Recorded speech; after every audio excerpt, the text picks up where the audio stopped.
औज़ुबिल्लाहि मिनश्शैतानिर्रजीम बिस्मिल्लाहिर्रहमानिर्रहीम अस्सलामु अलैकुम वरहमतुल्लाहि वबरकातुहू।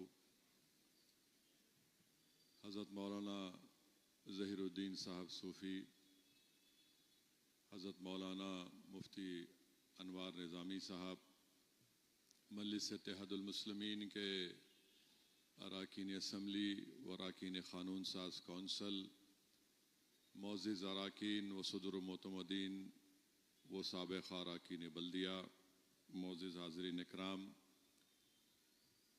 ये अल्लाह का फ़ज़्ल व करम है कि अल्लाह सुब्हाना व तआला ने हमको रमज़ान जैसे माह मुबारक को अता किया और इस माह मुबारक के शुरुआत से, इसके आने से अल्लाह सुब्हाना व तआला शैतान को जंजीरों से जकड़ देता है,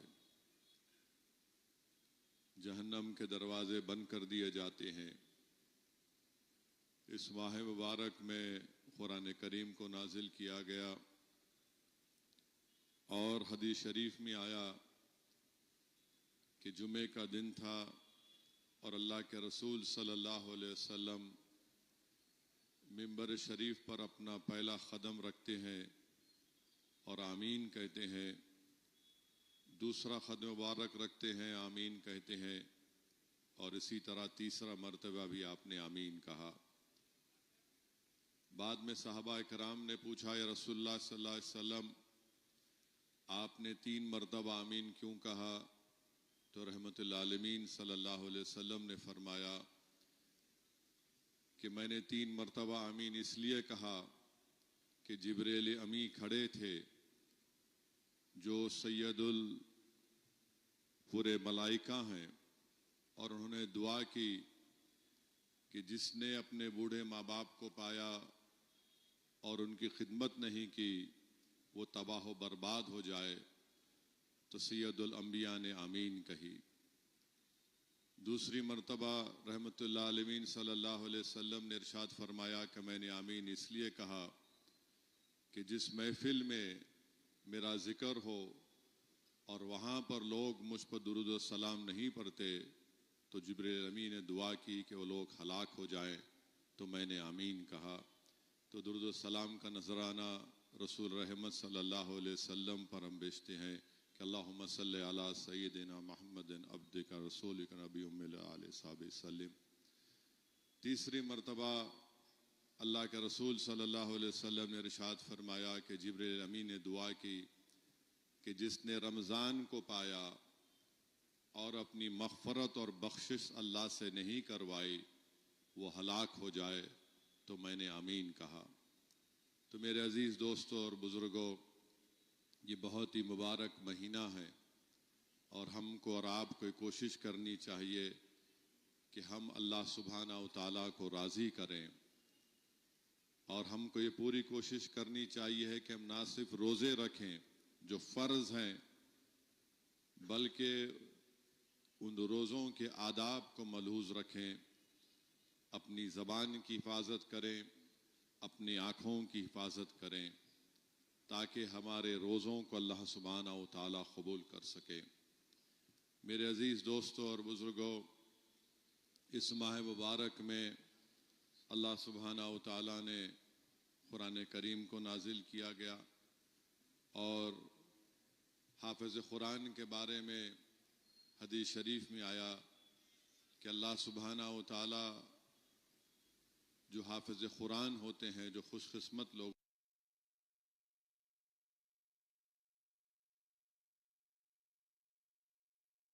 और अल्लाह सुब्हाना के सामने उन हाफ़िज़ कुरान के माँ बाप को बुलाकर उनके सर पर ताज रखेगा।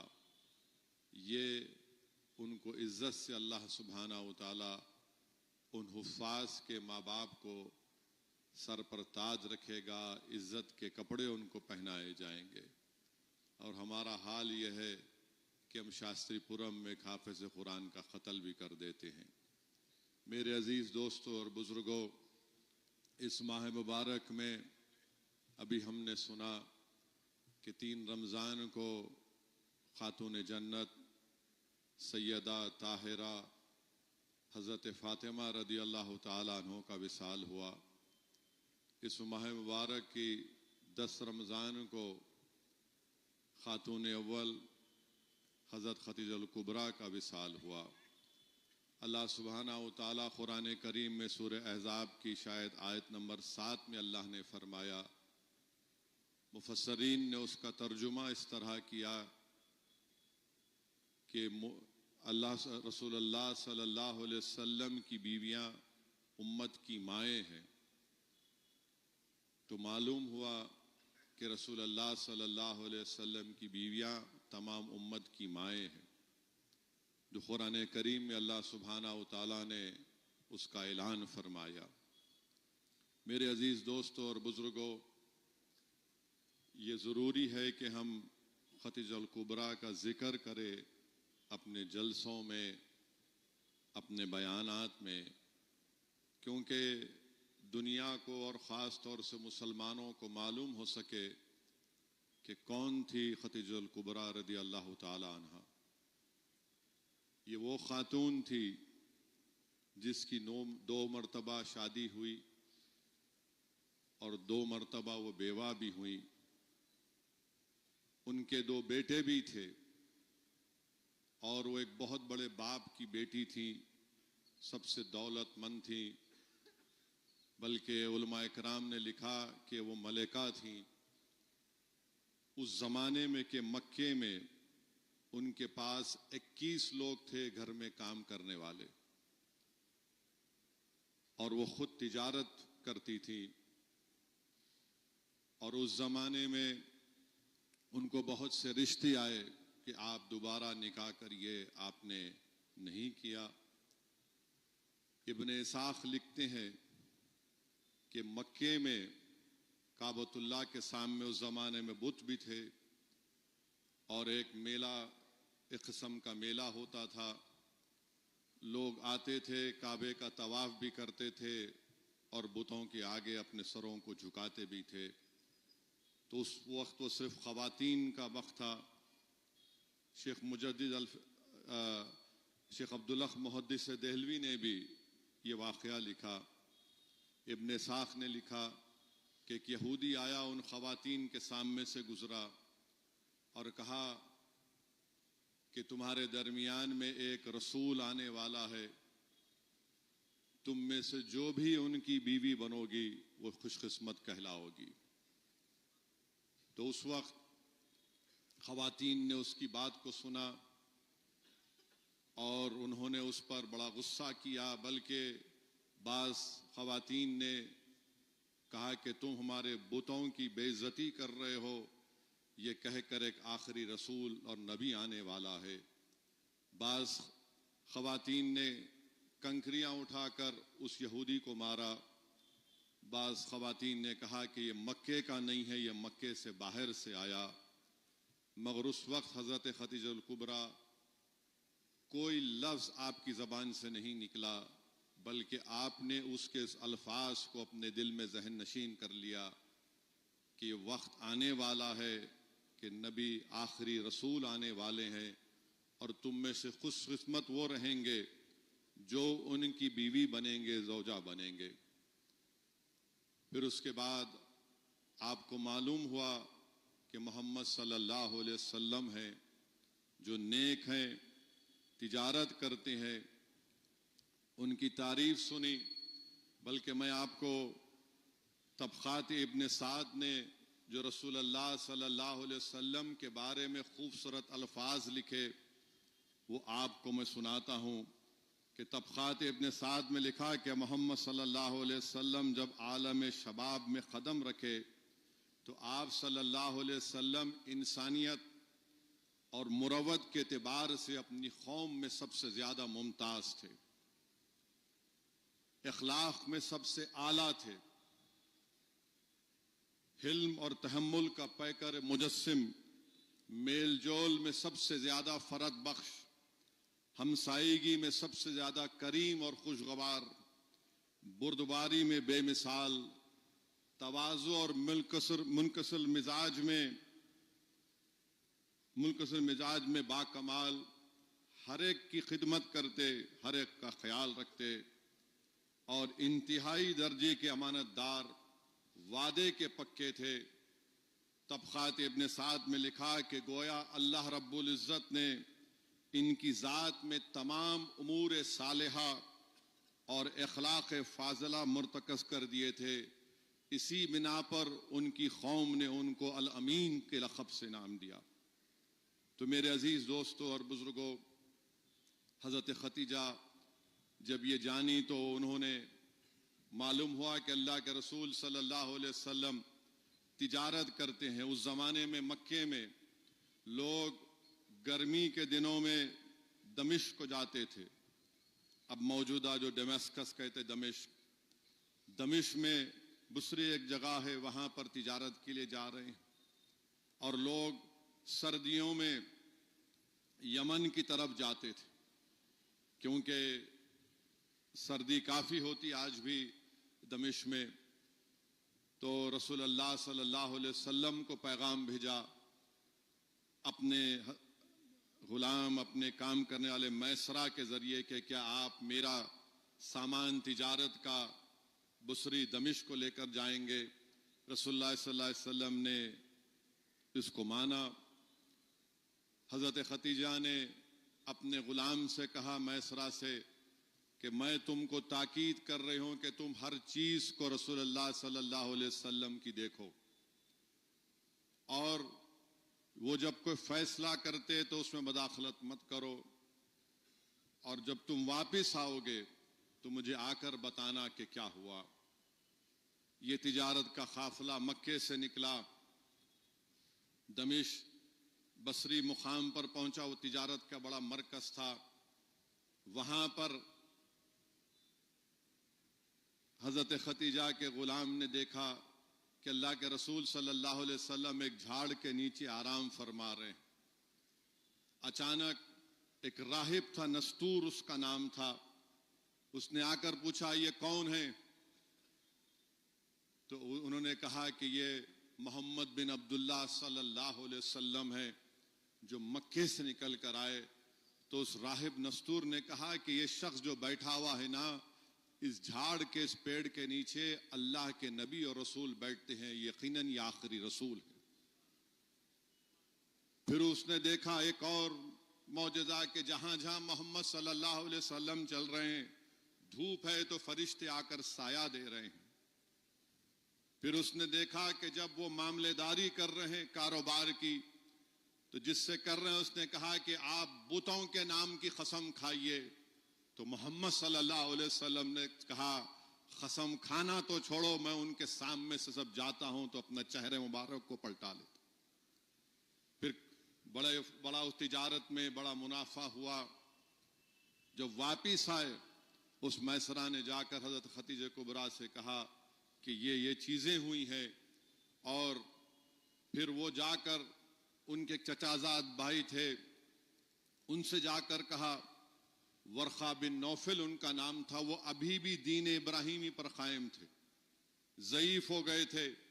वो बुतों की इबादत नहीं करते थे, शिरक नहीं करते थे, बल्कि लोगों से कहते थे, कुफारान कुरैश से कहते थे कि तुम दीन इब्राहिमी पर कायम रहो, ये काबतुल्लाह बनाया गया सिर्फ अल्लाह की इबादत करने के लिए। उनके पास गए कि उनके चचाजाद भाई थे, ये तमाम बातें उनको बताई और उनके ख्वाब उन्होंने बताया हजरत खतीजा कुबरा ने कि मैंने ख्वाब में देखा कि मेरे जिस्म से सूरज निकल रहा है, उसकी रोशनी मक्के के हर घर में पहुंच गई। तो वर्खा बिन नौफिल ने कहा कि तुम जो चीजें मुझे बताई हो, मुझे लगता है कि मोहम्मद बिन अब्दुल्लाह सल्लल्लाहु अलैहि वसल्लम अल्लाह के आखिरी रसूल हैं, और तुम्हारे ख्वाब से मुझे लगता है कि तुम्हारा उनसे निकाह होगा। फिर हजरत खतीजा कुबरा ने हजरत नफीसा से, आपकी दोस्त थी जो बाद में इस्लाम को कबूल किया रदी अल्लाह ताला अन्हा, उनके जरिए से अपना निकाह का पैगाम भिजाया। अल्लाह के रसूल सल्लल्लाहु अलैहि वसल्लम ने उसको कबूल किया, निकाह हुआ। और जिस खातून अव्वल के पास 21 काम करने वाले थे, सबसे ज्यादा दौलत थी, वो अपनी पूरी दौलत को रसूल अल्लाह सल्लल्लाहु अलैहि वसल्लम के हवाले कर दिया कि या रसूलुल्लाह सल्लल्लाहु अलैहि वसल्लम, इसको इस्लाम की तबलीग के लिए इस्तेमाल करिए। मेरे अजीज दोस्तों और बुजुर्गों, सीरत निगारों ने लिखा है, उलमाए कराम ने अपनी ज़बान मुबारक से, अपने बसरत और फरोज खिताबात से हमको बताया कि थोड़ी देर के लिए सोचो कि 1500 साल पहले सफा की पहाड़ी पर खड़े होकर मोहम्मद सल्लल्लाहु अलैहि वसल्लम लोगों से कह रहे हैं कि ला इलाहा इल्लल्लाह बोलो, एक अल्लाह की इबादत करो, मैं अल्लाह का आखिरी और सच्चा नबी हूं, मेरी इत्तिबा करो। बास वक्त रसूल अल्लाह सल्लल्लाहु अलैहि वसल्लम को लोग ताना मारते, नाउजुबिल्लाह शायर कहते, क्या क्या नहीं कहते, कभी कभी पत्थर फेंक कर मारते।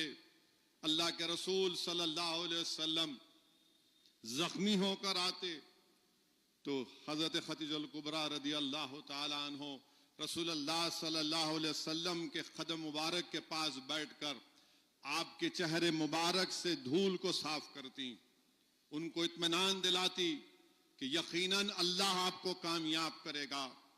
पेट पर जख्म है रहमतुल्लाह अलमीन सल्लल्लाहु अलैहि वसल्लम के, आप अपने जिस्म के जो कपड़े पहनती हैं उसको फाड़ कर आपके जख्म पर उसको मरहम लगाती है।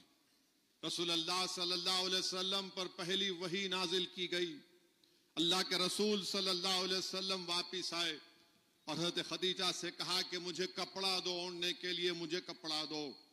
अल्लाह के रसूल सल्लल्लाहु अलैहि वसल्लम घबराहट में थे और रसूल अल्लाह सल्लल्लाहु अलैहि वसल्लम ने खातून अव्वल से कहा कि मुझे लगता है कि मेरी जान को खतरा है। तो उन्होंने उनकी धारस बना और कहा कि नहीं नहीं, अल्लाह आपको कामयाब करेगा, आप गरीबों की मदद करने वाले हैं, आप गरीबों को पैसा देने वाले हैं, जरूरतमंदों को आप यतीमों का साथ देने वाले हैं। मेरे अजीज दोस्तों और बुजुर्गों, मैं ये जिक्र इसलिए कर रहा हूं कि हमको मालूम हो कौन थी खातून अव्वल हजरत खदीजतुल कुबरा रदी अल्लाह ताला अन्हा, और आप ही से अल्लाह सुब्हानहू व तआला ने रसूल अल्लाह सल्लल्लाहु अलैहि वसल्लम को 4 बेटियां और 2 बेटे अता फरमाए। हजरत कासिम, हजरत अब्दुल्ला, हजरत ज़ैनब रदी अल्लाह ताला अन्हो, हजरत रुक़ैया, हजरत उम्मे कलसूम और खातून जन्नत हजरत फातिमा रदी अल्लाह ताला अन्हा। मेरे अजीज दोस्तों और बुजुर्गों, आपने बेइंतहा मुश्किलात और तकालीफ उठाई, पूरी दौलत खत्म हो गई और हदीस शरीफ में आया कि एक दिन हजरत खदीजतुल कुबरा रदी अल्लाह ताला अन्हा अपने हाथों से खाना पका कर ला रही हैं, जिस्म पर कपड़े हैं, पेवन लगा हुआ है, और जिब्रील अमी आकर रसूलुल्लाह सल्लल्लाहु अलैहि वसल्लम से कहते हैं कि या मोहम्मद सल्लल्लाहु अलैहि वसल्लम, खातून अव्वल आ रही हैं खाना लेकर, उनसे कहिए कि अल्लाह उनको अपना सलाम पहुंचाता है, और उनसे कहिए कि अल्लाह उनके लिए जन्नत में एक ऐसा महल तामीर किया है जिसमें उनको बहुत सुकून मिलेगा। मेरे अजीज दोस्तों और बुजुर्गों, ये है खदीजतुल कुबरा रदी अल्लाह ताला अन्हा। वो मदीने को नहीं देखा, मक्के को फतह होते नहीं देखा, अज़ान नहीं सुनी, जुमे के बारे में नहीं सुना, मगर अगर दुनिया में पहले किसी खातून ने इस्लाम को कबूल किया तो हज़रत खदीजतुल कुबरा ने इस्लाम को कबूल किया और उन्होंने तरबियत दी अपनी औलादों की। एक जब हजरत रसूलुल्लाह सल्लल्लाहु अलैहि वसल्लम के फर्जन का विसाल हो गया, हजरत अब्दुल्लाह का विसाल हो गया, हजरत कासिम का इंतकाल हो गया, तो उनकी आंख में आंसू आ गए और कहा कि या मोहम्मद सल्लल्लाहु अलैहि वसल्लम, मेरे आका, मेरा बेटा मुझे बहुत याद आता है। तो अल्लाह के रसूल सल्लल्लाहु अलैहि वसल्लम ने कहा, अगर तुम चाहती हो तो यहां बैठकर तुम जन्नत में अपने बेटे की आवाज सुन सकती हो। मेरे अजीज दोस्तों और बुजुर्गों, हदीस शरीफ में आया, बीबी आयशा सिद्दीक़ा रदी अल्लाह ताला अन्हा से रिवायत है कि अल्लाह के रसूल सल्लल्लाहु अलैहि वसल्लम ने हजरत खदीजतुल कुबरा को जन्नत के अंगूर का गोशा दिया खाने के लिए। मेरे अजीज दोस्तों और बुजुर्गों, दीन जो हमको मिला है, याद रखो, यह कोई बादशाह के महल से नहीं मिला, ये कोई चमन से चलकर नहीं मिला हमको, इसमें हजरत खदीजा कुबरा रज़ी अल्लाह ताला अन्हा की दौलत पूरी इस्तेमाल हो गई, उनकी तकालीफ, उनके मसाइब और मुश्किलात से हमको दीन मिला। तो मेरे अजीज दोस्तों और बुजुर्गों, आपकी साहबजादी रसूलुल्लाह सल्लल्लाहु अलैहि वसल्लम की साहबजादी हजरत ज़ैनब का निकाह अबुल आस से हुआ, जो बाद में इस्लाम कबूल किए, अब बाद में इस्लाम कबूल किए थे। वो बदर के मैदान में मुशरिकीन मक्का के साथ थे, गिरफ्तार हुए। हजरत खदीजा कुबरा का जो विसाल का वक्त आया तो उन्होंने रसूलुल्लाह सल्लल्लाहु अलैहि वसल्लम को बुलाकर कहा कि मैं मोहम्मद सल्लल्लाहु अलैहि वसल्लम की बीवी हूं, अगर मुझसे कोई गलती हुई है तो मुझे माफ कर दीजिए। रसूलुल्लाह सल्लल्लाहु अलैहि वसल्लम ने उनके करीब जाकर कहा कि अल्लाह ने मुझे ये खुशखबरी दी है कि तुम दुनिया और जन्नत में मेरी बीवी रहोगी। मेरे अजीज दोस्तों और बुजुर्गों, रसूलुल्लाह सल्लल्लाहु अलैहि वसल्लम को हजरत खदीजा से इतनी मोहब्बत थी कि मदीने में है, लोगों ने देखा एक ज़ईफ औरत आ गई, अल्लाह के रसूल सल्लल्लाहु अलैहि वसल्लम ने अपनी चादर जमीन पर बिछाकर उस औरत से बहुत देर तक गुफ्तगू की, बहुत देर तक, और जब जा रहे थे तो उनको तोहफे तहाइफ दिया और एक सहाबी रसूल से कहा कि इनको ले जाकर छोड़ कर आओ। हमारी उम्मत की मां हजरत आयशा सिद्दीक़ा रज़ी अल्लाह ताला अन्हा ने पूछा, ये कौन थी या रसूलुल्लाह सल्लल्लाहु अलैहि वसल्लम? तो रसूलुल्लाह सल्लल्लाहु अलैहि वसल्लम ने फरमाया कि ये खदीजा की सहेली थी, ये हजरत खदीजा की सहेली थी। रसूलुल्लाह सल्लल्लाहु अलैहि वसल्लम हदीस शरीफ में आया कि गोश्त आया तो कहा कि ज्यादा गोश्त इस्तेमाल करो, उसमें शोरबा बनाओ। पूछा गया क्यों या रसूलुल्लाह सल्लल्लाहु अलैहि वसल्लम? तो रहमतुल आलमीन ने फरमाया कि मदीने में खदीजा की सहेलियां आई हैं, उनको एक सालन भिजाना है।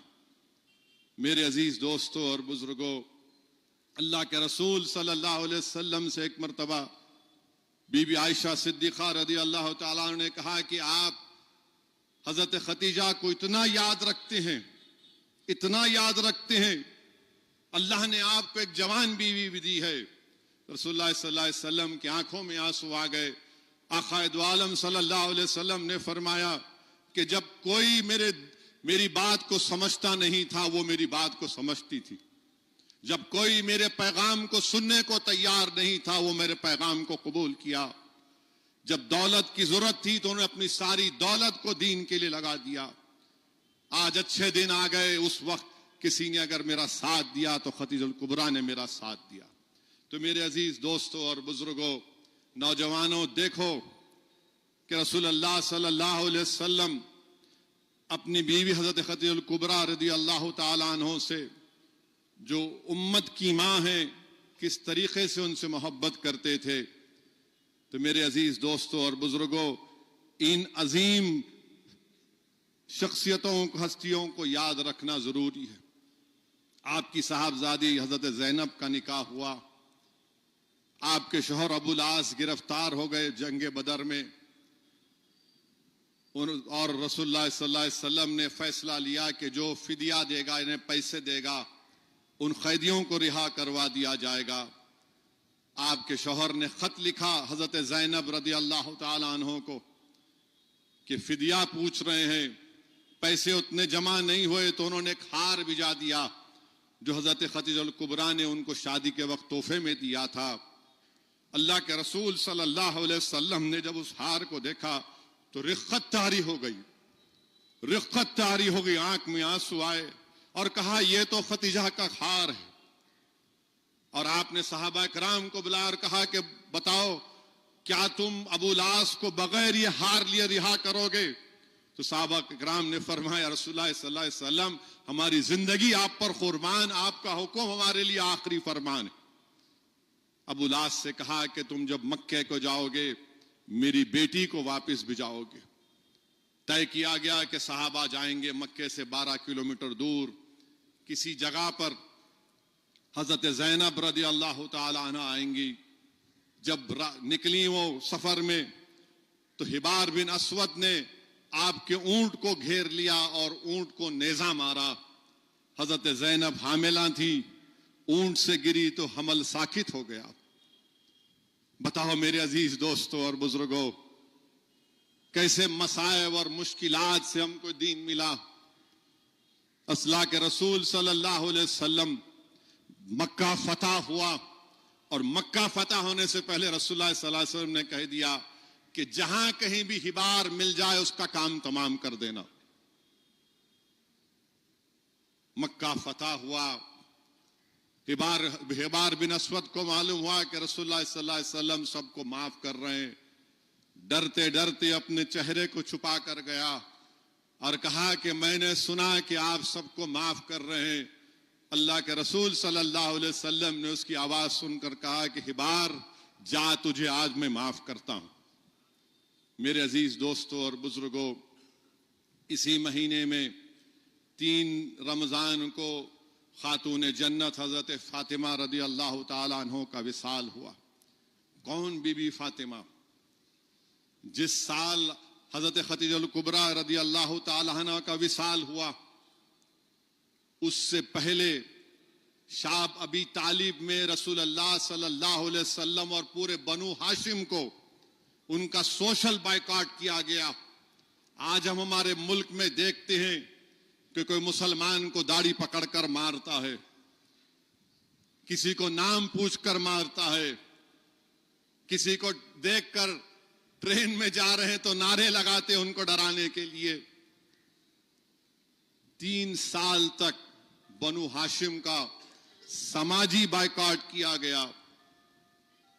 हजरत खतीजतुल कुबरा, हजरत बीबी फातिमा साथ हैं, हजरत ज़ैनब साथ हैं। 3 साल तक कोई आके नहीं मिल सकता, कोई खाना नहीं दे सकता। खैर वो एक लंबा वाकया है, वो खत्म हुआ। हजरत खतीजा रदी अल्लाह ताला अन्हा का विसाल हुआ तो अल्लाह के रसूल सल्लल्लाहु अलैहि वसल्लम ने कहा, ये गम का साल है, ये गम का साल है। हजरत फातिमा रदी अल्लाह ताला अन्हा, सीरत निगारों ने लिखा कि 5 या 7 साल की थी। अल्लाह के रसूल सल्लल्लाहु अलैहि वसल्लम काबतुल्लाह में नमाज पढ़ रहे हैं और वो जालिम अबू जहल कहता है कि कौन है यहां पर जो ऊंट की उजड़ी मोहम्मद सल्लल्लाहु अलैहि वसल्लम के जिस्म मुबारक पर लाकर डाल दे। एक बदबख्त उठा और ऊंट की उजड़ी उठाकर जब रसूलुल्लाह सल्लल्लाहु अलैहि वसल्लम सजदे में गए, आपके जिस्म मुबारक पर ऊंट की उजड़ी को डाल दिया। हजरत फातिमा को मालूम हुआ, शहजादी जन्नत को, वो दौड़ती हुई आई और अल्लाह के रसूल सल्लल्लाहु अलैहि वसल्लम के जिस्म मुबारक से उस गंदगी को साफ किया। उनका हाथ पकड़कर जमजम के कुएं पर ले जाकर रसूलुल्लाह सल्लल्लाहु अलैहि वसल्लम के जिस्म मुबारक से उस गंदगी को साफ किया। और हज़रत फातिमा ने दुआ की कि या अल्लाह, जिसने मेरे वालिद से यह किया तो उनको तबाह बर्बाद कर दे। अल्लाह के रसूल सल्लल्लाहु अलैहि वसल्लम ने आमीन कहा। ये मिशकात शरीफ में है। एक और रिवायत में आया कि अल्लाह के रसूल सल्लल्लाहु अलैहि वसल्लम सजदे में ही थे। ये कुफ्फार ये चाहते थे कि जब वो खड़े हो जाएं तो उनका मजाक उड़ाए, नाउज़ुबिल्लाह। खैर वो गंदगी गिरी, साफ हुई। अल्लाह के रसूल सल्लल्लाहु अलैहि वसल्लम ने खड़े होकर काबतुल्लाह में अल्लाह से दुआ की, 7 लोगों का नाम लेकर दुआ की कि अल्लाह ये फुलां उदबा, और ऐसे 6 लोगों का, 7 लोगों का नाम लेकर दुआ की, अल्लाह तू इनको देख ले। बीबी फातिमा ने दुआ की, मिशकात की रिवायत है। तो वो बदर की जंग में ये तमाम के तमाम हलाक हुए और उस गंदे कुएं में उनकी लाशों को डाला गया था। तो मेरे अजीज दोस्तों और बुजुर्गों, शहजादी जन्नत ये हैं, ये शहजादी जन्नत है, खातून अव्वल हैं। रसूलुल्लाह सल्लल्लाहु अलैहि वसल्लम ने जब हजरत अली से आपका निकाह करवाया, उस वक्त रसूलुल्लाह सल्लल्लाहु अलैहि वसल्लम ने ये फरमाया जिसका जिक्र शहादत नामे में मुहद्दिस दकन हजरत अब्दुल्ला शाह साहब नक्शबंद, सैयद अब्दुल्ला शाह साहब नक्शबंदी ने अपने शहादत नामे में लिखा कि जब रसूलुल्लाह सल्लल्लाहु अलैहि वसल्लम ने बीबी फातिमा से निकाह का इरादा किया हजरत अली से, तो रसूलुल्लाह सल्लल्लाहु अलैहि वसल्लम ने एक वाकया बयान किया कि सुलेमान अलैहिस्सलाम की जब बेटी की शादी हुई थी तो इतना उनको जहेज दिया गया था कि जिन और देव आपकी बेटी का जहेज उठाकर लेकर जा रहे थे। हजरत सुलेमान अलैहिस्सलाम ने अपने दामाद को एक ऐसी टोपी दी जिस पर ऐसे कीमती हीरे जड़े हुए थे, जिसकी कीमत एक 70 हीरे जवाहरात जड़े हुए थे। एक हीरे की कीमत उस जमाने में 8 दिरहम या दिनार की थी। तो खैर निकाह हो गया शेर खुदा का, शहजादी जन्नत का। इमाम हसन और हुसैन की पैदाइश हो गई। शेर खुदा हज करने गए, वहां पर एक शख्स बोल रहा है कि मेरे को 4000 दिनार दिला दे अल्लाह, मेरे को 4000 दिनार दिला दे वरना कपड़ा फाड़ लेता हूं। हज़रत अली ने कहा क्या कह रहा है, ये हज है। तो बोले अल्लाह से मांग रहा हूं मैं। तो शेर खुदा ने कहा कि तुम मत मांग, मदीने को आ, अल्लाह तुझे मदीने में देगा, मेरे से मिल आकर। वो मदीने को गया, घर में फाका है, इमाम हसन और हुसैन भूखे हैं। वो आकर कहता अली तुमने वादा किया था। हज़रत अली बोले हाँ चलो। एक बाग था, उसको 11 या 12 हजार में फरोख्त कर दिया, उसको 4000 दिरहम दिए, जो पैसे थे गरीबों में बांट दिया शेर खुदा ने। घर को वापस आकर शहजादी जन्नत से कहा कि मैंने बाग को बेच दिया, जन्नत में घर खरीद लिया। हजरत फातिमा ने कहा कि कम से कम हसनैन करीमैन जो है हमारे 2 बेटे शहजादे भूखे हैं, उनका तो ख्याल रखते। और हजरत अली के दामन को पकड़ लिया। उधर जिब्रील अमीन रसूलुल्लाह सल्लल्लाहु अलैहि वसल्लम को इत्तला दे रहे हैं कि शहजादी जन्नत ने अली को अपना कैदी बना लिया, आप जाइए फौरन। रसूलुल्लाह सल्लल्लाहु अलैहि वसल्लम पहुंचते हैं।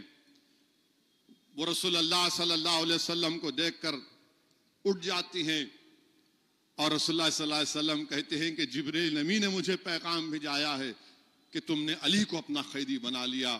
अब आप देखिए बीबी फातिमा पर रिख्खत तारी हो जाती, अली मुझे माफ कर दो, अली मुझे माफ कर दो, आप कैसे मेरे कैदी बन सकते। बहरहाल रसूलुल्लाह सल्लल्लाहु अलैहि वसल्लम थे। और फिर हजरत अली जब एक जगह बाद में ख्वाब देखते हैं, और ख्वाब में क्या देखते हैं कि जन्नत है, एक अजीम तख्त है, उस तख्त पर कई खवातीन हैं, हूरें हैं, और एक मखसूस खातून है जो तख्त पर बैठी हुई खातून की खिदमत कर रही है। हज़रत अली करीब से देखते हैं तो वो बीबी फातिमा नजर आती, वो बीबी फातिमा नजर आती हैं। और बीबी फातिमा उनसे कहती हैं ख्वाब में कि अली ये कौन है, ये खादिमा जो मेरी खिदमत कर रही है, जानते हैं? तो बोले कौन है? ये सुलेमान अलैहिस्सलाम की बेटी है। मेरे अजीज दोस्तों और बुजुर्गों, बीबी फातिमा को रसूलुल्लाह सल्लल्लाहु अलैहि वसल्लम ने कहा था कि मेरे जिगर का टुकड़ा है, ये मेरे जिगर का टुकड़ा है,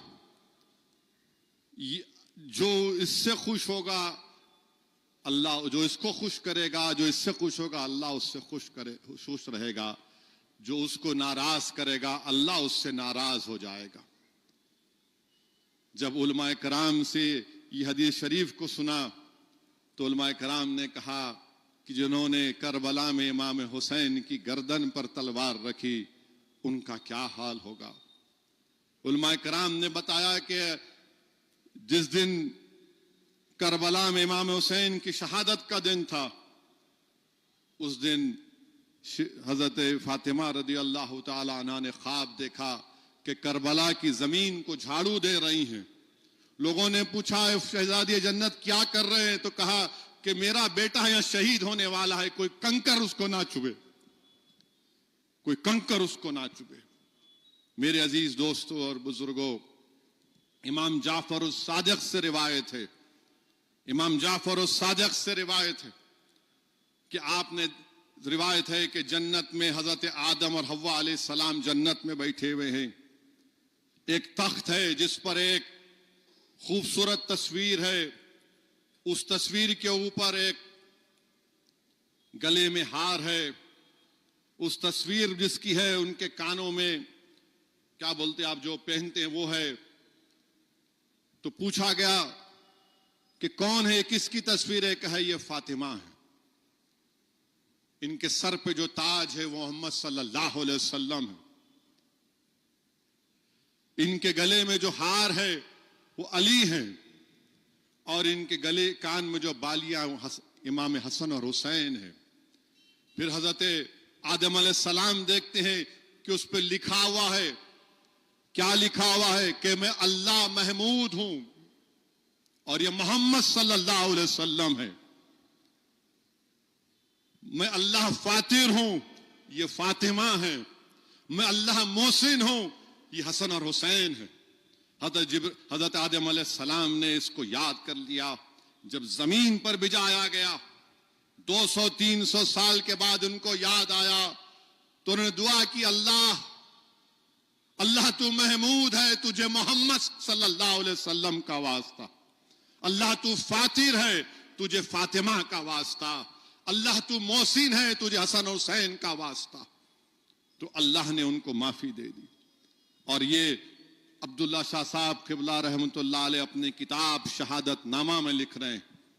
हजरत अबू अयूब अंसारी रज़ियल्लाहु ताला अन्हु से रिवायत लिख रहे हैं कि हशर का मैदान होगा, हम सब खड़े रहेंगे और इंशाअल्लाह हम सब रसूल अल्लाह सल्लल्लाहु अलैहि वसल्लम के झंडे के साथ खड़े रहेंगे इंशाअल्लाह। आवाज आएगी कि अहले महशर नजरें नीची करो, आंखें बंद कर लो, फातिमा की सवारी गुजरने वाली है। ये हजरत फातिमा का मुकाम है, ये उनकी अजमत है। मेरे अजीज दोस्तों और बुजुर्गों, मुहद्दिस दखन अपनी किताब में वाकया भी लिखते हैं कि एक मर्तबा इमाम हुसैन घर से निकले खेलते, तो वो एक साले नामे यहूदी के खजूर वन में थे। उस यहूदी ने आपको ले जाकर अपने घर में छुपा लिया। 70 मर्तबा हजरत फातिमा दरवाजे पे गई कि हुसैन कहाँ है, इमाम हुसैन कहाँ है। बाद में आपने अपने साहबजादे इमाम हसन से कहा जो छोटे थे कि जाओ तुम तलाश करो अपने भाई को। इमाम हसन निकल कर क्या बोलते हैं, कहाँ है मेरे भाई? तुम नबी के नूर नजर हो, तुम कहाँ हो? फिर एक हरनी को देखते हैं, ये हरन को देखते हैं और कहते हैं कि तुझे अल्लाह का वास्ता बता, मेरा भाई हुसैन कहाँ है? अल्लाह उसको बोलने की सलाहियत देता उस हरन को। वो कहता है कि ये यहूदी साले के पास आपका भाई है। वो वहां पर गए और उससे जाकर कहती हैं कि तूने मेरे भाई को छुपा कर रखा, मुझे हवाले कर दे। तो उसने पूछा कि तुम्हारी मां कौन है? तो इमाम हसन ने कहा कि मेरी मां सैयदों की मां है, मेरी मां में पूरी दुनिया की सादतें हैं, मेरी मां की जहज की वजह से उम्मत की मग़फ़िरत भी होगी। और कहा कि अगर मेरी मां दुआ करेगी तो सफ़े हस्ती से तुम लोगों का खात्मा हो जाएगा, मेरे भाई को हवाले कर। उस यहूदी ने पूछा कि तुम्हारे बाप कौन है?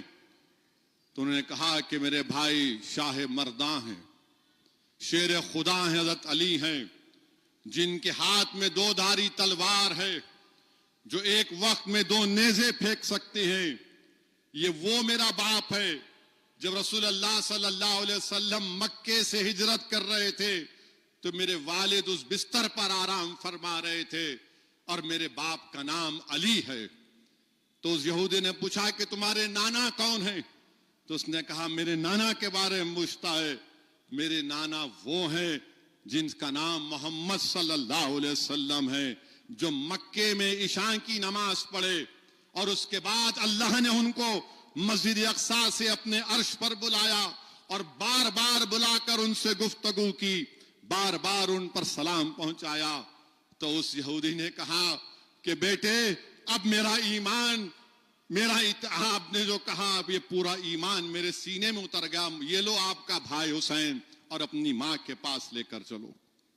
बीबी फातिमा के पास जब यहूदी गया तो कहा कि मुझे माफ कर दीजिए, मुझे माफ कर दीजिए, मैं इस्लाम को कबूल करना चाहता हूं। हजरत फातिमा ने कहा इस बच्चे पर उनके वालिद का भी हक है, उनसे तुमको माफी चाहना पड़ेगा।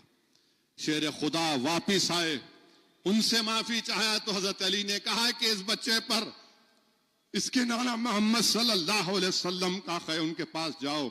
रसूलुल्लाह सल्लल्लाहु अलैहि वसल्लम ने कहा कि मैं तो माफ करता हूं मगर इस बच्चे पर अल्लाह का भी हक है। 17 दिन तक यहूदी फिरता रहा, 18वें दिन वही आई कि अल्लाह इसको माफ कर दिया। मेरे अजीज दोस्तों और बुजुर्गों, ये बीबी फातिमा है, ये हजरत फातिमा है जिसको रसूलुल्लाह सल्लल्लाहु अलैहि वसल्लम ने कहा कि मेरा जिगर गोशा है। और अभी हमने सुना कि अल्लाह के रसूल सल्लल्लाहु अलैहि वसल्लम ने उनको बता दिया था कि मैं इस ज़ाहिरी दुनिया से रुखसत हो रहा हूं और सबसे पहले तुम मेरे साथ आओगी और जन्नत की शहजादी आप रहेंगी। तो मेरे अजीज दोस्तों और बुजुर्गों, शहजादी जन्नत ने इस दीन के लिए बहुत सी कुर्बानियां दी, तभी जाकर हमको ये दीन मिला। मेरे दोस्त, हम इस मुल्क में, यकीनन ये हमारा मुल्क है, मगर हमको अपने हौसले और हिम्मत को बुलंद रखना है।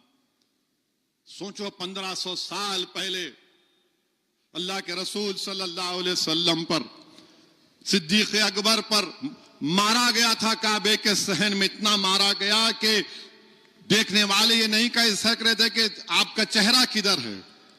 मैं जब होश आया तो अपनी मां से पूछा कि मोहम्मद सल्लल्लाहु अलैहि वसल्लम कहां है, बताओ। काबे 1500 साल पहले हजरत बिलाल पर गरम गरम रेत पर लिटाकर गरम गरम पत्थर रख दिए जाते थे सीने के ऊपर। मेरे अजीज दोस्तों और बुजुर्गों, नौजवानों, हिम्मत को बुलंद रखो। हालात को देखकर यकीनन फिक्र पैदा होती है, इंसानी चीज है, मगर डर को अपने करीब आने मत दो। अल्लाह हमारे लिए काफी है इंशाअल्लाह ताला। ये लोग जो आज जुल्म कर रहे हैं कल नहीं रहेंगे इंशाअल्लाह। इनको अगर रहना है तो इस्लाम के दायरे में आना पड़ेगा और आएंगे इंशाअल्लाह। मगर हम इन जुल्म को देखकर पीछे हटने वालों में नहीं है। अल्लाह हक को कामयाब करेगा, अल्लाह हक को जरूर कामयाब और कामरान करेगा। तो मेरे अजीज दोस्तों और बुजुर्गों, एक और अहम बात आपके सामने रखना चाहता हूं, वो ये है कि अब ये आने वाले दिनों में मार्च अप्रैल में यहां पर तेलंगाना में SIR शुरू होगा। मैं आपसे अदबन गुजारिश कर रहा हूं कि SIR के बारे में बिल्कुल कोताही से काम मत लीजिए। अगर आप कोताही से काम लेंगे तो बीजेपी यही चाहती है कि SIR के जरिए से वोटर लिस्ट से नाम निकलवाकर हमारी शहरियत को पर एक सवाल उठाया जाए। तो अप्रैल के महीने से शुरू होगा। तो मेरी आप तमाम सदबन गुजारिश ये है कि इसमें मुझसे कहा गया कि मैं अपनी तकरीर में जिक्र करूं, इसमें कैटेगरी ए है कि जो 30 जून 1987 से पहले पैदा हुए और जिनके नाम 2002 की वोटर लिस्ट में है, वो कैटेगरी ए में आते हैं। कैटेगरी बी में जो 30 जून 87 के बाद पैदा हुए, पहले पैदा हुए 30 जून 87 के बाद, मगर 2002 की लिस्ट में उनका नाम नहीं है, ये कैटेगरी बी में आते। कैटेगरी सी में वो लोग हैं जो 1 जुलाई 87 और 2 दिसंबर 2004 के दरमियान में पैदा हुए, ये कैटेगरी सी है। डी में जो पैदा हुए 3 दिसंबर 2004 से पहले या बाद में, ये कैटेगरी डी है। तो क्या करना है आपको, जो 40 साल के हैं या उससे ज्यादा हैं और जिनकी पैदाइश डेट ऑफ बर्थ 26 जनवरी 1950 और 1 जुलाई 87 के दरमियान में है, तो उनको 2002 की वोटर लिस्ट में अपना नाम देखना पड़ेगा। इलेक्शन वेबसाइट voters.eci.gov.in में आपका नाम डालकर उसको निकालिए। नाम इलेक्टर का लिखना जरूरी है। फिर वो कौन सी रियासत है, तेलंगाना लिखिए। और 2002 में आप कहां थे? अगर हैदराबाद में थे तो ठीक है, अगर आप वहां पर थे तो वो निकलवाइए। फिर उसके बाद जो डिस्ट्रिक्ट में थे वो आपको लिखना पड़ेगा। और फिर कौन सी असेंबली कॉन्स्टिट्यूंसी थी 2002 में, जैसा कि आज की तारीख में आप देखेंगे 2009 में जो असेंबली इलेक्शन हुआ, जब ये पूरा बहादुरपुरा असेंबली हल्के में था, चार मीनार में था, बाद में बहादुरपुरा बना, तो चौक का इलाका मिसाल के तौर पर, उस वक्त तो ये चार मीनार का था। और अगर कोई आपका नाम मौजूदा बहादुरपुरे में, तो वहां के पोलिंग बूथ से आपको अपना नाम, पोलिंग स्टेशन नंबर निकालना पड़ेगा। अगर आप 40 साल के ऊपर हैं और 30 जून 87 के पहले आपकी पैदाइश हुई, तो 2002 में इलेक्टोरल रोल में नाम देखिए, उसको मैपिंग बोलते हैं। और फिर 2025 को वोटर लिस्ट से देखना पड़ेगा। तो ये कई 7, 8, 9 ऑप्शन है। दिखने में बड़ा मुश्किल नजर आता है मगर बहुत आसान है। तो मजलिस इत्तेहादुल मुस्लिमीन की तरफ से पूरी कोशिश की जा रही है कि सही तरीके से मैपिंग हो, और मजलिस के सदर मुतमदीन भी मैदान में रहेंगे BLAs के तौर पर, और गवर्नमेंट की तरफ से BLO होगा। मेरी आप तमाम से दरख्वास्त है कि जब BLO SIR शुरू होने से पहले मजलिस के अराकीन आपके घर में आकर जिसका नाम है आपको बता देंगे, देखो ये आपका नाम है 2002 के वोटर लिस्ट में, इसको आप लिखिए। और जो हजरात का नाम नहीं है, जिसके लिए डॉक्यूमेंटेशन की जरूरत है, चाहे वो SSC का सर्टिफिकेट हो या फिर पासपोर्ट की कॉपी हो, आधार कार्ड हो, ऐसे 10 डॉक्यूमेंट हैं जो मी सेवा से आपको हासिल करना पड़ेगा। अगर आप अभी से उसको हासिल करने की कोशिश कर लेंगे तो बड़ा आसानी से काम होगा। याद रखिए, सिर्फ वोट डालने के लिए नहीं है ये बीजेपी अपनी शहरियत को सवाल उठाएगी कि तुम भारत के सिटीजन नहीं हो। और आप जानते हैं कि सुप्रीम कोर्ट में शायद मई में सुप्रीम कोर्ट फाइनल हियरिंग सुनने वाला है CAA कानून की। आप समझिए, ये SIR करा रहे हैं और मई में सुप्रीम कोर्ट में फाइनल CAA की हियरिंग होगी। अब नहीं मालूम फैसला क्या आएगा, मगर अगर आप SIR में अपना नाम डलाएंगे, आपके डॉक्यूमेंट्स नहीं है, डॉक्यूमेंट्स को तैयारी करिए। मजलिस इत्तेहादुल मुस्लिमीन के पूरे अराकीन 2002 की वोटर लिस्ट और 2025 की वोटर लिस्ट से मैपिंग हम कर रहे हैं। आप तक वो तमाम चीजें आपको पहुंचाई जाएंगी, मगर मेरा आपसे यही है कि इस पर तवज्जो लीजिए और इसको बिल्कुल ही इसमें कोताही मत करिए। अगर आप खुदा ना खास्ता कोताही करेंगे तो फिर अगर CAA का मुकदमे का फैसला क्या आएगा वो तो सुप्रीम कोर्ट जानता है। हम उम्मीद करते हैं कि सुप्रीम कोर्ट उसको अनकॉन्स्टिट्यूशनल करार देगा, मगर जहां कहीं भी जिसके नाम नहीं आए, मिसाल के तौर पर गोवा के एक साबिका रुकने पार्लियामान को नोटिस चले गई कि आपके पास क्या प्रूफ है, बताओ, आप डॉक्यूमेंट्स लेकर आओ। नेवी का एक बहुत बड़ा ऑफिसर था, उसके पास लेटर चला गया, बताओ आपके पास क्या प्रूफ है। तो कोई परेशानी की बात नहीं है, मगर मुस्तैद रहकर हमको काम करने की जरूरत है और किसी एक का भी नाम कटना नहीं चाहिए जो जेन्युइन वोटर है। हाँ, जो इंतकाल हो गया, जो दूसरी रियासत को चले गए, अलग बात है, मगर जो यहां पर मौजूद हैं उनका नाम आना बेहद जरूरी है। मुझे पूरा यकीन है कि इंशाअल्लाह ताला आप भी इसमें पूरी दिलचस्पी लेंगे और मजलिस इत्तेहादुल मुस्लिमीन के तमाम सुदुर मोतमदीन अराकीन पूरे तेलंगाना में हम इंशाअल्लाह ताला जितने जेन्युइन वोटर हैं, किसी का भी नाम ना कटे, उसमें शामिल हो वोटर लिस्ट में, उसकी हत्तल इम्कान कोशिश करेंगे। मेरे अजीज दोस्तों और बुजुर्गों, मैं अगर ये बात ना कहूं तो बड़ा गलत होगा कि हमारे मुल्क के वजीर आजम इजराइल गए और इजराइल को जाकर इजराइल की पार्लियामेंट में तकरीर की। 25 फरवरी को 32 साल पहले 25 फरवरी को 32 साल पहले 1994 में मस्जिद खलील में उसी दिन एक यहूदी टेररिस्ट, गोल्डस्टाइन उसका नाम था, मुझे अच्छी तरह याद है, मैं बर्तानिया में पढ़ रहा था, अपने बार की एग्जाम की तैयारी में मसरूफ था, तो उसने मस्जिद खलील में घुसकर बंदूक से, बल्कि ऑटोमेटिक वेपन से 29 फलस्तीनियों को शहीद कर दिया, 125 को जख्मी किया।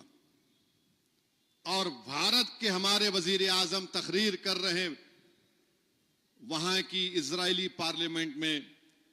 देश के वजीर आजम को ये याद नहीं आया गोल्डस्टाइन ने जो मस्जिद खलील में जो ये दहशतगर्दी की थी, टेररिज्म किया था। भारत के वजीर आजम ने कहा कि हम, भारत इजराइल के साथ खड़ा है, हम टेररिज्म के खिलाफ हैं। वजीर आजम जो 32 साल पहले, वो आपको याद नहीं आया? अरे आप अपनी तकरीर में बोल देते हमास के बारे में, हमास गलत है। 70,000 से ज्यादा 73,000 कंफर्म मौतें हुई हैं, कंफर्म मुसद्दक़ा, यानी उनकी लाश मिली, मगर जो मिसिंग है वो 5 लाख से ज्यादा मिसिंग है। तो लोग बोल रहे कि कम से कम 6 लाख फलस्तीनियों की मौत हुई है। हमारे वजीर आजम खड़े होकर बोलते हैं हम इजराइल के साथ खड़े हैं। आप ये भी तो बोल देते थे कि अक्टूबर 7 का पहला वाकया नखबा नहीं हुआ 48 में, लाखों फलस्तीनियों को निकाला गया था 48 में, और भारत के वजीर आजम बोलते हैं कि हम इजराइल के साथ खड़े हैं। कौन ये बेंजामिन नेतन्याहू, स्मोट्रिच, इनका defence minister, international criminal court में वारंट है इनके खिलाफ।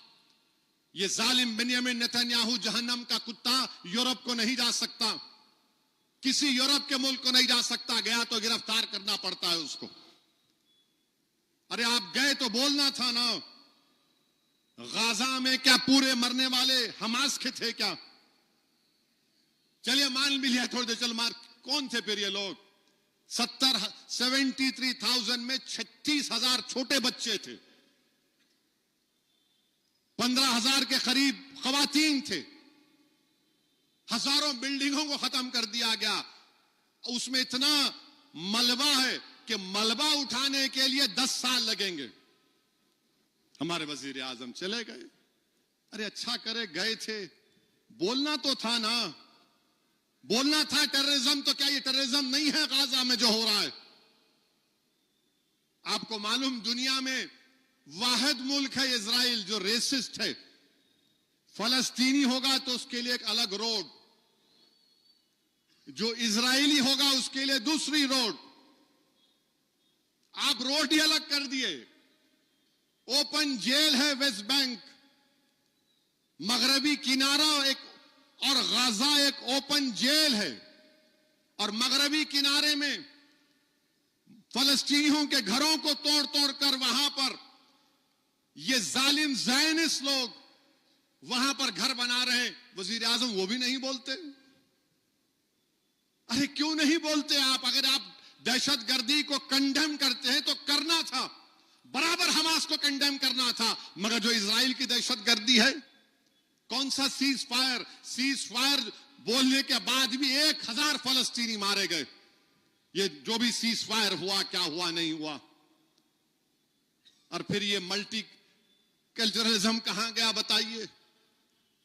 क्यों नहीं बोलते आप मेरे अजीज दोस्तों और बुजुर्गों? और ये तमाम बीजेपी आरएसएस के लोग बोल रहे हैं हम इजराइल से हथियार खरीदते। अरे फुकट में दे रहा, 20 बिलियन का हथियार खरीदे अब 2020 से 24 तक। कोई भी देता हथियार आपको, क्या फ्री में बांट रहा हूं ने? 20 बिलियन का हम हथियार खरीदे इजराइल से, तो क्या हथियार फिर खरीद के क्या करेंगे आप? ठीक है देश की सुरक्षा के लिए, डिफेंस के लिए होगा, मगर आप इतने भी तो कमजोर नहीं हैं कि आप उनको याद दिला सकें। मुल्क से बाहर जाते तो आप बोलते कि मैं गांधी के मुल्क से आया हूं। मैं गांधी के मुल्क से अगर आया हूं तो फिर इजराइल की दहशतगर्दी पर कुछ तो बोलते। और फिर आप बोलते नहीं बांग्लादेश में हिंदुओं से हो रहा है, उसका भी कंडेम करें हम, उसका भी तो कंडेम करें। तुम भिजा दो औरत को यहां से, मामला ठीक हो जाएगा बांग्लादेश से। मगर जो जुल्म फलस्तीनियों पर हो रहा है, और आपको बता रहा हूं देश मुल्क के वजीर आजम इजराइल से जो उनकी मोहब्बत है वो सिर्फ आइडियोलॉजी की बुनियाद पर है। और क्यों है मैं बताता हूं आपको।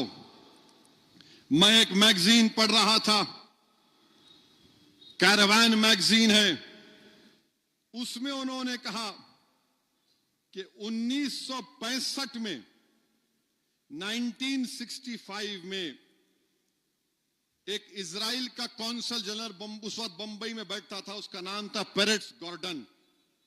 उस पेरेट्स गॉर्डन ने उस वक्त की बीजेपी का पहला नाम जो था वो जनसंघ था, उनके नुमाइंदों से मिलता था। और वो लिख रहा है डिप्लोमेट कि ये मुसलमानों से नफरत करते हैं, इसीलिए हम इनसे मुलाकात कर रहे हैं। फिर 66 में उनकी फॉरेन मिनिस्ट्री ने कहा, इजराइल की इंटेलिजेंस एजेंसी उनसे कांटेक्ट में थी, जनसंघ के लोगों से। और फिर उन्होंने ये भी लिख दिया कि कोई साहब थे जनसंघ के मनोहर लाल सोंधी, उनका भी बड़ी मोहब्बत की बातें लिखी गई उनके बारे में। और फिर उसमें यह भी लिखा गया, माने ये सब इजराइल से उनके तमाम चीजें निकली हैं। वो डॉक्यूमेंट्स में कहा गया कि इजराइल का जो कॉन्सुलेट जनरल था वो जनसंघ के एमपीज को बोला कि पार्लियामेंट में आप सवाल उठाओ ताकि आप उस वक्त की हुकूमत को एम्बैरस कर सकें। और सुनिए, 31 दिसंबर 1973 को बंबई के इजरायली कॉन्सुलेट से कौन मिलता है? नाथूराम गोडसे का भाई गोपाल गोडसे। गोपाल गोडसे मिलता है और वो खुलकर बोल रहा है कि मुसलमानों से मैं नफरत करता हूं। और वो बोलता है कि क्या इजरायली एम्बेसी या कॉन्सुलेट मुझे मदद कर सकती है? मैं प्रिंट करना चाह रहा हूं, ये नफरत के पैगाम को प्रिंट करना चाह रहा हूं। तो ये पुराना रिश्ता है इन लोगों का, बहुत पुराना रिश्ता है। ये मुल्क के मफाद में है कि हमको बता दो आप कौन क्या कैसे मुल्क के मफाद में है। पूरा ग्लोबल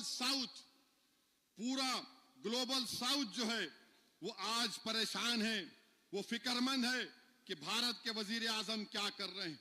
कहां गया हमारा मल्टी अलाइनमेंट की पॉलिसी? कहां गया मल्टी अलाइनमेंट की पॉलिसी? कौन पूछ रहा है? अरे ईरान पर हमले करने की तैयारी हो रही है, वजीर आजम बोलते ना जंग मत नहीं होना चाहिए। रशिया गए तो रशिया से कहा कि देखो जंग नहीं होना, जंग खत्म होना। यहां पर भी तो बोल सकते थे आप, यहां पर भी तो बोलना चाहिए था आपको। आप तो विश्व गुरु है ना, आप क्यों नहीं बोले?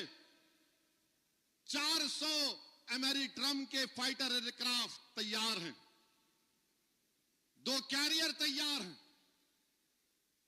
आप नहीं बोलना चाह रहे। याद रखिए, ग्लोबल साउथ में भारत की इज्जत कम ना हो जाए। आपने जो खुलकर एक जेनोसाइडल रजीम की जो आपने तायीद की है, इसमें नेशनल इंटरेस्ट क्या है बताओ हमको? हथियार कौन नहीं बेचता? आपको हथियार खरीदने सब बेचने तैयार है। आइडियोलॉजी एक ही है, जायनिज्म की और जो आरएसएस की आइडियोलॉजी है, नफरत के ऊपर है वो। लोग पूछते हैं आपको क्या पड़ी फलस्तीन से? अरे मेरे भाई, वो मुसलमानों का तीसरा बड़ा रिलीजियस प्लेस भी है और वो इंसाफ का इशू है। गांधी ने क्या कहा था उसके बारे में तुमको मालूम? महात्मा गांधी ने क्या कहा था? महात्मा गांधी ने क्या कहा था मैं आपको सुनाता हूं। महात्मा गांधी ने कहा था, उस मैगजीन में लिखा गया, महात्मा गांधी ने उस मैगजीन में तारीफ की थी, कहा कि इलाका फलस्तीनियों का हरबों का है। आप उसको भूल गए। नेहरू ने भी कहा था, मगर अफसोस के साथ कहना पड़ता है कि 62 में जंग हुई तो नेहरू ने इजराइल से हथियार लिया था। राजीव गांधी वजीर आजम थे, मिले जाके। ये मैं नहीं ये कह रहा, आर्टिकल कह रहा है, तो लोग बोलेंगे इनो शुरू हो गए। मेरे अजीज दोस्तों और बुजुर्गों, हम सिर्फ यही कह रहे हैं कि भारत जो ग्लोबल साउथ में भारत की इज्जत है, इंसाफ का तकाजा यह है कि हम इजरायली हुकूमत जो यूरोप में और अमेरिका में भी लोग इससे चिढ़ते हैं, उनको हम आइसोलेट करने के बजाय आप जाकर कहें कि India stands with strong conviction with Israel. For what? 70,000 फलस्तीनियों का कत्लेआम हो गया, बच्चे भूख से मर गए, 1-2 हजार तो खाली भूख से मर गए। तो मेरे अजीज दोस्तों और बुजुर्गों, हम अपनी दुआओं में मस्जिद अक्सा और बैतुल मुक़द्दस की हिफाजत के लिए दुआ करते रहें। हम उस मासूम फलस्तीनियों के इंसाफ के लिए दुआ करते रहें। और हम यहां की हुकूमत से बोल रहे हैं कि कौन है आपका वेमलूवाड़ा का एमएलए? 800 साल पुरानी दरगाह को तोड़ता है कमबख्त। 800 साल पुरानी दरगाह है, वक्फ में गजीट है, दरगाह को तोड़ दिए। क्या बात है बताइए आप, ये कैसा तोड़ते आप बताओ? तुम इलेक्शन लड़ रहे 2023 में जाकर दरगाह पे फूल चढ़ाए, अब तुम अब दरगाह को तोड़ दिए। क्या कर रहे हैं लोग? क्या मिसाल कायम कर रहे हैं आप? पूरे मुल्क में बुलडोजर चल रहा है हम पर, और यहां पर आप वक्फ की जायदाद है और इतना गंदा है वहां का मुतवल्ली, अल्लाह उसको देख ले। लिख के दिया नहीं दरगाह तोड़ सकते। अरे तेरी अम्मा की खबर रही तो हाथ लगाने देता। लिख के दिया कमबख्त। सेक्शन 51 वक्फ बोर्ड का क्लियर है कि कोई भी मुतवल्ली वक्फ की जायदाद को एलिनेट नहीं कर सकता। कानून बोल रहा है ये। एमएलए मिला लिया उसको डरा के, शायद कुछ दिए होंगे गुलाब जामुन, उनको चंद सिक्कों पर बिक गए। वहां के लोग आए थे, मैं उनको हाई कोर्ट के वकील के हवाले किया। कल एक हाई कोर्ट का फैसला आया।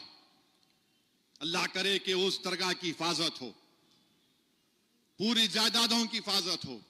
और मुझसे कहा गया कि इस मस्जिद हाजा के जो मलगियां किराएदार हैं, उनसे भी मैं अपील कर दूं कि किराया दे दो। भाई किराया दे दो आप, मस्जिद को चलना है, बुरी बात नहीं है। ये मस्जिद तो हमारी है ना, ये तो अल्लाह का घर है, किसी की जाती मिलके थोड़ी है ये। तो मेरी आप तमाम सदवन गुजारिश है कि SIR पर तवज्जो लीजिए। नाम जब आएंगे आपके पास, हम तमाम लोग पूरे एमएलएज आएंगे और पूरे कॉरपोरेटर अभी नहीं है। अगर उनको टिकट दोबारा मिलना तो जमीन पे मेहनत करना पड़ेगा उनको। नहीं करे मेहनत तो फिर मैं कुछ नहीं कर सकता। आप ये नहीं समझना कि मैं कॉरपोरेटर नहीं हूं। अगर आप ऐसा समझ रहे तो बैठिए घर में, आराम करिए, कोई बात नहीं, दूसरे को मौका मिलेगा। मगर नाम दलाने के लिए मजलिस किसी की मोहताज नहीं रहेगी इंशाअल्लाह ताला। हम नाम पूरे हमारे जिम्मेदार अराकीन है, सुदर मोतमदीन है, अराकीन असेंबली की भी जिम्मेदारी है। अराकीन असेंबली ये नहीं बोलना कि मैं इनको बोल दिया उनको बोला, नहीं, जमीन पे रहना, फिरना, एक एक नाम को चेक करना, एक एक नाम आना, डॉक्यूमेंट नहीं है डॉक्यूमेंट निकाल कर देना उनको। और हम हुकूमत से भी बोलेंगे कि तेलंगाना में जो SIR हो रहा है उसको सीरियसली लो आप, अब सीरियसली लो। और पूरी कोशिश हमारी होनी चाहिए कि जो जेन्युइन वोटर है उसका नाम आए। मैं फिर से कह रहा हूं, बाद में आप बोलेंगे, चीख और पुकार करेंगे मेरा क्या होगा। अभी से आपको बाखबर कर रहा हूं। 8 महीने पहले मैं तकरीर में बोला था, पासपोर्ट बनाओ जिसके पास पैसे है। बोला था मैं, पासपोर्ट बनाओ जिसके पास पैसे है, 15-20 हजार निकाल सकते, पासपोर्ट बनाओ, आपका प्रूफ है वो जो बना सकते। हाँ, अलग बात है बाज लोग जिनके पास आधार कार्ड है, 10th का सर्टिफिकेट है, जो भी आपका ये क्या है वो पेंशन का कार्ड है, तो ये सब चीजें हैं, इस पर हमको गौर करना है। और आखिरी में मैं देख रहा था कि इस महीने में कितना जुल्म हुआ, वाकयात कितने हुए, बहुत से वाकयात हुए। उत्तराखंड में एक मोहम्मद फेरोज को नाम पूछकर रुद्रापुर में मारा गया। मारकर बोले जेएसआर का नारा लगा। फिर उसके बाद आप देखिए,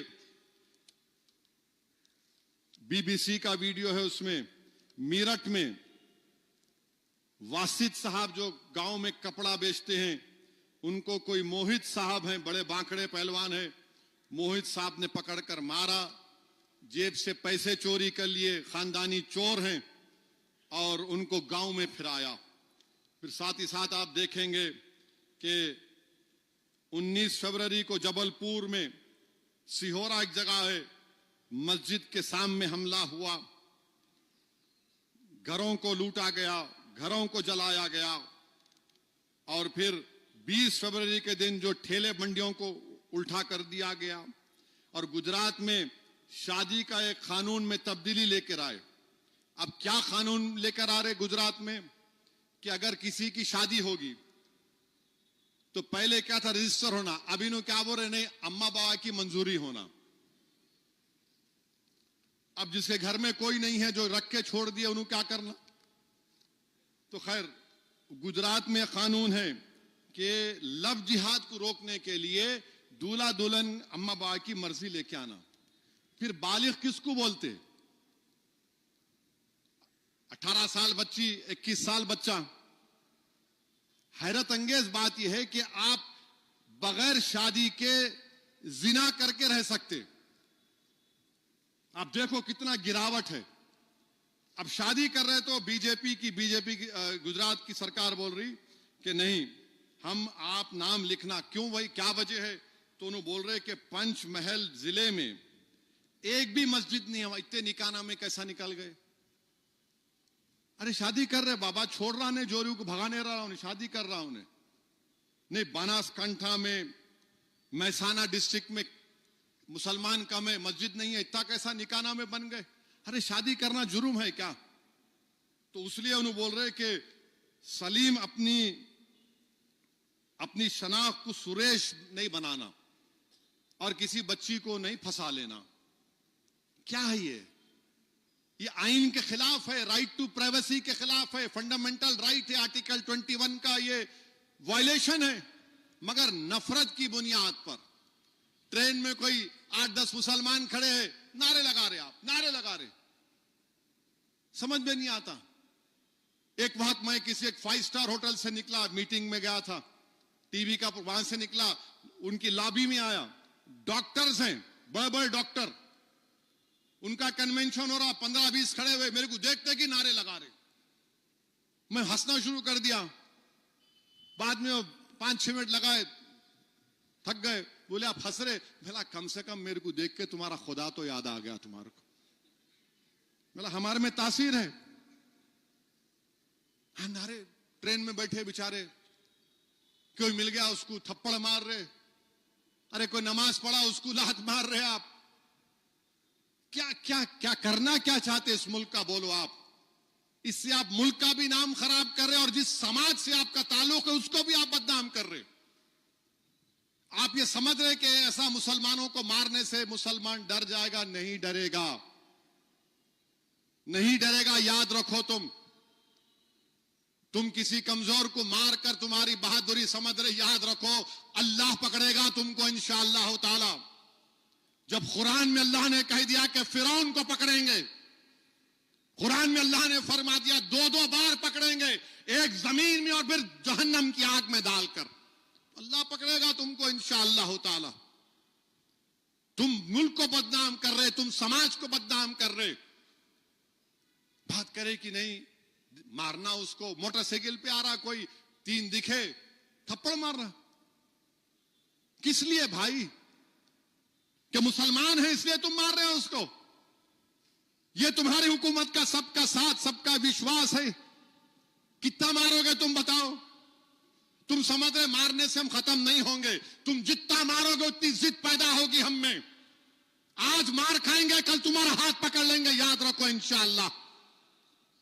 तुम अगर कमजोर, तादाद को देखकर कमजोर समझ रहे, याद रखो तादाद को देखकर कमजोरी मत समझो। रेडिकलाइजेशन तो तुम में हो चुका है। कोई आसाम का मुख्यमंत्री बोलता है ट्रे वो क्या ऑटो में गए तो 1 रुपया कम दे दो। कोई बोलता है कि मियां वोट नहीं डालना। अरे तुम चीफ मिनिस्टर हो, एक इलेक्शन जीतने के लिए तुम मुल्क को कमजोर करोगे। अब पाकिस्तान चाइना को आने की जरूरत ही नहीं है मुल्क को कमजोर करने की। सोशल फैब्रिक को तोड़ने का काम तो आप लोग कर रहे हैं, मुल्क में डिवीजन पैदा तो आप लोग कर रहे हैं।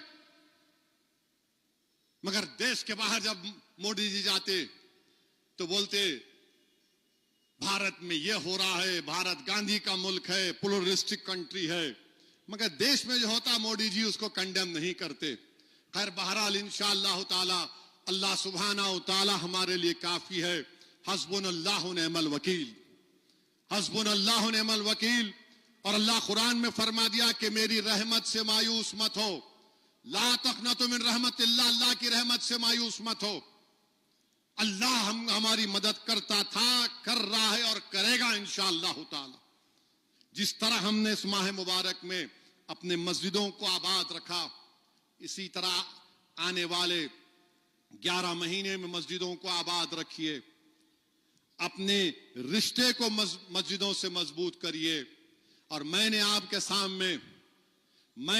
सामने हजरत खदीजुल कुबरा रदी अल्लाह ताला अन्हा का जिक्र किया, हमारी उम्मत की माओं का जिक्र किया। मुसलमानों, क्या अल्लाह के रसूल सल्लल्लाहु अलैहि वसल्लम की सीरत में अनवार निजामी साहब बैठे हुए, हमारे ज़हीरुद्दीन सूफी दारुल बरकातहू तशरीफ फरमाए कि रसूलुल्लाह सल्लल्लाहु अलैहि वसल्लम ने हमारी उम्मत की मां को कभी मारा? बोलो, अपने आप से पूछो जो मुसलमान मारते अपनी बीवियों को, क्या हो गया तुम लोगों को? क्या कर रहे हो तुम लोग? अरे तुम्हारी बेटी भी तो होगी कल। अल्लाह के रसूल सुना आपने अभी शेर खुदा का वाकया, अनवर साहब आपने सुनाया। शेर खुदा मस्जिद में जा चले गए, रसूलुल्लाह सल्लल्लाहु अलैहि वसल्लम जाकर अबू तुराब बोलकर उठा रहे हैं उनको, अबू तुराब कहकर। ये बुराइयां हैं, ये गलत है। और मैं ऐसे ऐसे लोगों को जानता हूं जो बाहर तो देखेंगे तो वाह इसी दाढ़ी, बड़े नमाजी, और फिर घर में देखो तो ये गंदगी। याद रखो, खोखला हो जाएगा माशरा, इससे खोखला हो जाएगा माशरा। एक बाप मेरे को फोन करके बोला, मैं अपनी गाड़ी में जा रहा था, हमारी घर में सब लोग साथ थे, स्पीकर फोन ब्लूटूथ पे कहा, साहब रोना शुरू। मतलब क्या हुआ? मैं आपके घर के पीछे ही रहे। तो मतलब क्या हुआ, रो रहे क्यों? मेरी बच्ची को मार दिया, मेरी बच्ची को मार दिया। मतलब कहां हैं तुम? बोले मैं पोस्टमार्टम के पास हूं, या वो फलकनुमा के एक एसआई मोहतरमा है, मतलब फोन दो उनको। क्या क्या क्या करेंगे आप लोग? ये रसूलुल्लाह सल्लल्लाहु अलैहि वसल्लम की उम्मत है। अल्लाह के रसूल सल्लल्लाहु अलैहि वसल्लम बीबी खतीजा के विसाल के बाद भी आपका जिक्र कर रहे हैं। उनके दोस्त आए तो बिठाकर खाना खिला रहे हैं, तोहफे दे रहे हैं। मेरे अजीज दोस्तों और बुजुर्गों, अच्छे इंसान बनना है हम लोगों को। और ये माह मुबारक हम में एक तब्दीली पैदा करता है, एक तब्दीली पैदा करता है। शैतान जो सबसे बड़ा एजेंट है वो कैद है। अगर इस महीने में हम अल्लाह से गिड़गिड़ा कर अल्लाह को राजी कर लें, हम साल के 11 महीने अल्लाह की रजा को तलब करते हैं। ये माह मुबारक आया है जिसकी रातों में अल्लाह पुकारता है कि मेरे बंदे कहां हैं, मैं तुझे अपनी रजा देने को तैयार हूं। तो खूब दुआ करिए, अपने रिश्ते गुलामी को मजबूत करिए। अल्लाह गफूरुर रहीम है, अल्लाह अर्हमर राहिमीन है, अल्लाह लतीफ है, अल्लाह वदूद है। अल्लाह मदद करेगा इंशाअल्लाह ताला। मजलिस इत्तेहादुल मुस्लिमीन की कामयाबी के लिए भी दुआ करिए। अब तो हर लोग हमारे पीछे पड़े हुए हैं, कोई बोल रहा है शेरवानी, कोई बोल रहा है बिरयानी, अब नहीं मालूम क्या क्या बोलेंगे। मगर इंशाअल्लाह ताला मजलिस इत्तेहादुल मुस्लिमीन जो इस शहर से निकली है, खाक और खून के दरियाओं से गुजर कर हमारे बुजुर्गों ने इस जमात को मजबूत किया। याद रखो जालिमों, तुम्हारी झूठ, तुम्हारा इल्जाम, तुम्हारे इख्तिदार, तुम्हारी ताकत मजलिस इत्तेहादुल मुस्लिमीन की कामयाबियों को रोक नहीं सकेगी। मजलिस कामयाबियों के मंजिलें तय करती जाएगी और भारत की जमहूरियत को मजबूत करते हुए इंशाअल्लाह ताला वो वक्त आएगा मेरे अजीज दोस्तों और बुजुर्गों, मैं अल्लाह से दुआ भी करता हूं कि परवरदिगार अगर मेरी जिंदगी में ना सही तो कम से कम हम जब इस जमीन की ग़िज़ा बन जाएंगे, हमको इतना तो इत्मीनान होगा कि हमारी जिंदगी में नहीं हुआ मगर ये मिल्लत मजलूमा और गरीब और मजलूमों की एक आवाज पूरे मुल्क में ताकतवर सियासी जमात बनकर उभरेगी। मेरे अजीज दोस्तों और बुजुर्गों, अपने इत्तेहाद को मजबूत रखिए और SIR पर तवज्जो लीजिए। बहुत बहुत शुक्रिया। वाखिर दावाना अल्हम्दुलिल्लाहि रब्बिल आलमीन।